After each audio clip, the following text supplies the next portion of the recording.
Hello and welcome to computerology academy. Russian parliament है, उसने एक बहुत ही कंट्रोवर्शियल बिल पास किया है जिससे कि क्रश किया जाएगा, मतलब कुचल दिया जाएगा किसी भी असहमति को, किसी भी डिसेंट को।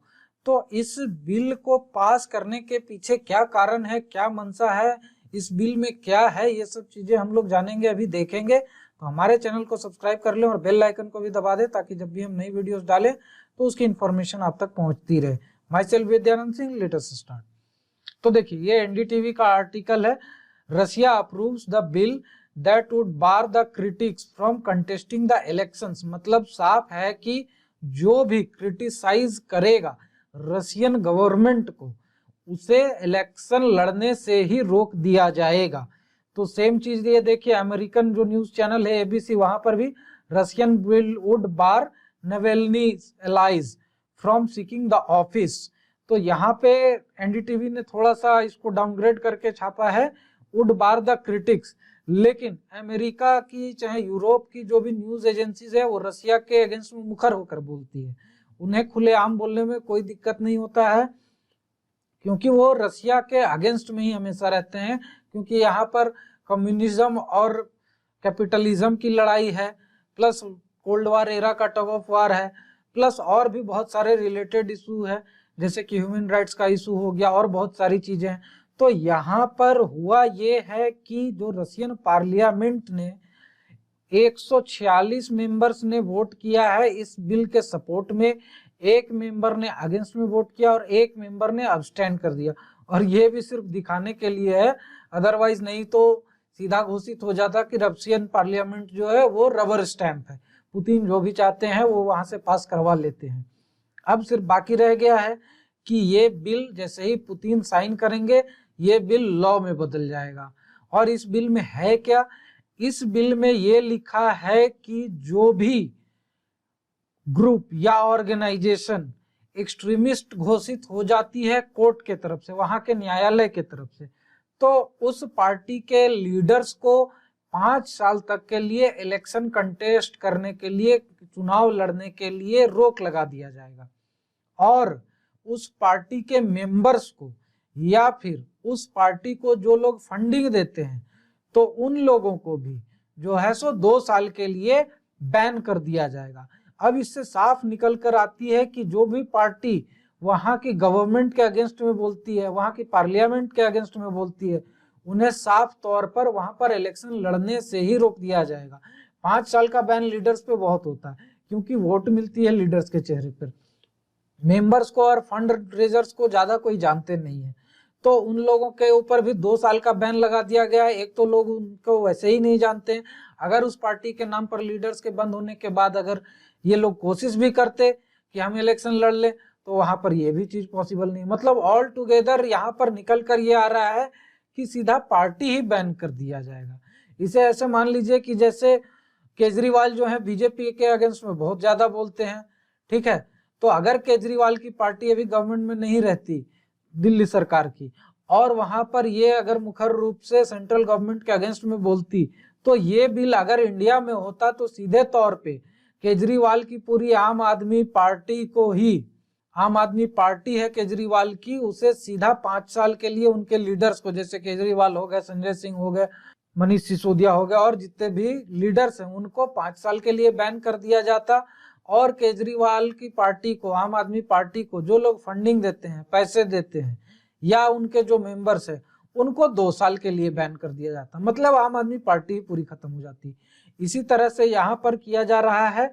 यहाँ पर जो नवेल्नी है ये एक लॉयर है, ये देखिए ये नवेल्नी का फोटो है, ये एक लॉयर है और ये बहुत मुखर रूप से 2010 से ही रशियन प्रेसिडेंट पुतिन के अगेंस्ट में, उनके करप्शन के बारे में और बहुत सारी चीजों के बारे में बोलते आ रहे हैं।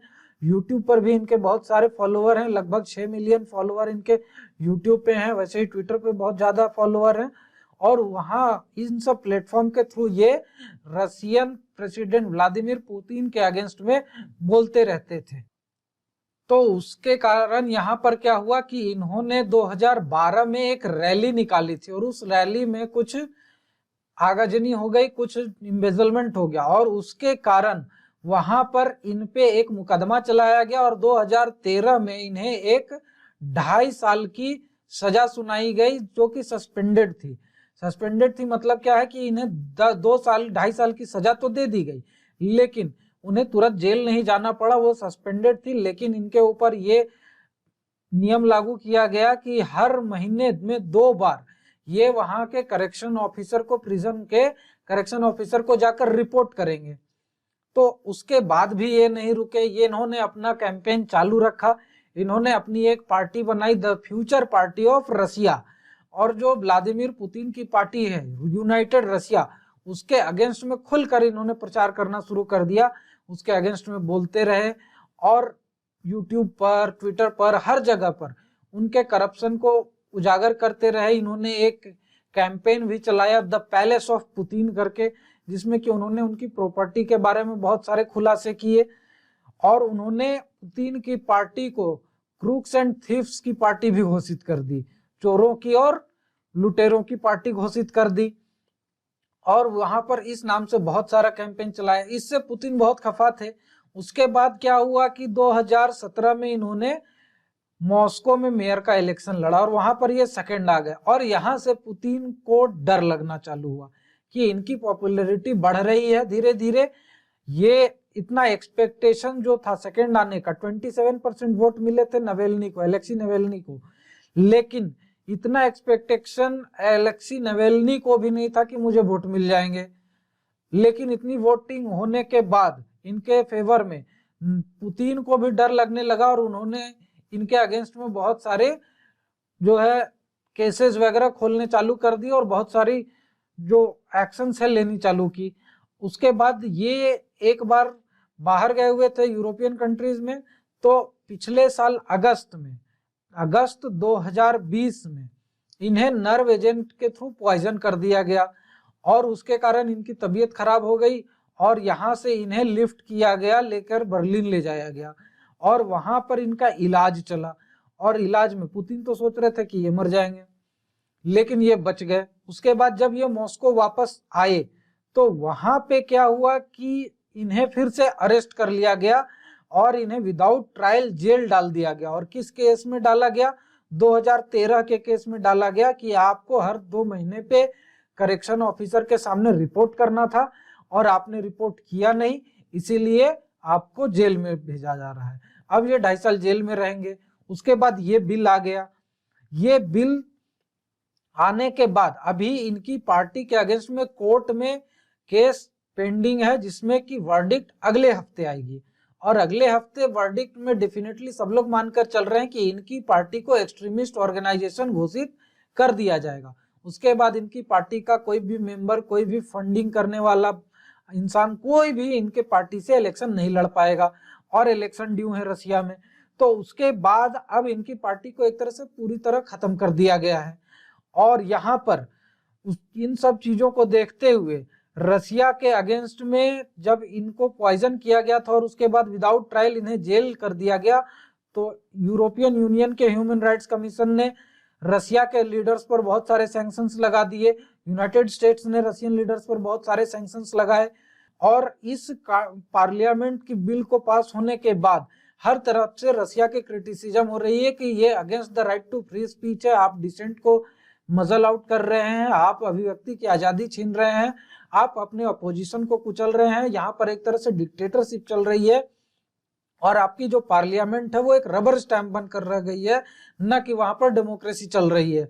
तो इन सब चीजों में आगे अब ये बिल का क्या होता है, इसका कहाँ कहाँ इम्प्लीकेशन आता है, इसके अगेंस्ट में जो वर्ल्ड के ऑर्गेनाइजेशंस क्या करते हैं, ये सब चीज आगे हम अगले वीडियो में देखेंगे जब भी कोई नई इंफॉर्मेशन निकल कर आती है तो। और कमेंट करके हमें ये बताएं कि ये मूव रसिया का अगेंस्ट द ह्यूमन राइट्स है या नहीं है और ये सही स्टेप है या गलत है। और इन सब चीजों पे हम लोग बाद में फिर डिस्कस करेंगे। हमारे सोशल मीडिया हैंडल्स पर हमें फॉलो करें, हमारे वेबसाइट पे वेरियस कोर्सेज चल रहे हैं, उससे आप ज्वाइन करें, सब्सक्राइब बटन को दबा दें, साथ में बेल आइकन को भी दबा दें ताकि जब भी हम नई वीडियोस डालें तो उसकी इन्फॉर्मेशन आप तक पहुंचती रहे। Thank you very much and have a nice day.